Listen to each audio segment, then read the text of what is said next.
കഴിഞ്ഞ വർഷത്തെ അപേക്ഷിച്ച് പാലക്കാട് ജില്ലയിൽ പോളിംഗിൽ 2% കുറവ്. പാലക്കാട് നഗരസഭയിലും വോട്ട് ശതമാനം കുറഞ്ഞു. മറ്റ് നഗരസഭകളിൽ മികച്ച പോളിംഗാണ് നടന്നത്.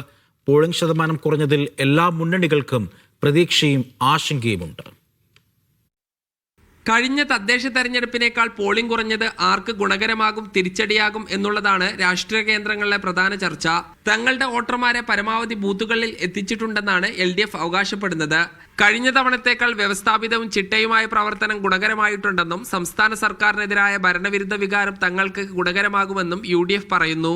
പാലക്കാട് നഗരസഭയിൽ 3% പോളിംഗ് ആണ് കുറഞ്ഞത്.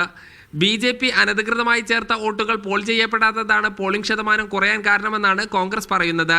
പാലക്കാട് നഗരസഭ ആര് ഭരിക്കുമെന്നതിൽ ഇപ്പോഴും വ്യക്തത വന്നിട്ടില്ല. ചെറുകക്ഷികളുടെ പിന്തുണയോടെ പാലക്കാട് നഗരസഭയിൽ അധികാരത്തിൽ തിരിച്ചെത്തുമെന്നാണ് UDF പ്രതീക്ഷിക്കുന്നത്. ചിറ്റൂർ, പട്ടാമ്പി, മണ്ണാർക്കാട്, ചെറുപ്പളശ്ശേരി നഗരസഭകളിൽ മുന്നേറ്റമുണ്ടാക്കുമെന്നാണ് UDF അവകാശപ്പെടുന്നത്. ഒറ്റപ്പാലം, ഷൊർണൂർ നഗരസഭകളിൽ LDFന്റെ ആധിപത്യം തുടരാനാണ് സാധ്യത. ജില്ലാ പഞ്ചായത്തിലും ഭൂരിഭാഗം ബ്ലോക്ക് പഞ്ചായത്തുകളിലും ഇടതുപക്ഷ ആധിപത്യം തുടരും. കഴിഞ്ഞ തവണത്തേക്കാൾ കൂടുതൽ ഗ്രാമപഞ്ചായത്തുകളിൽ ഇത്തവണ UDFന് ഭരണം കിട്ടാനാണ് സാധ്യത. മീഡിയ 1 പാലക്കാട്.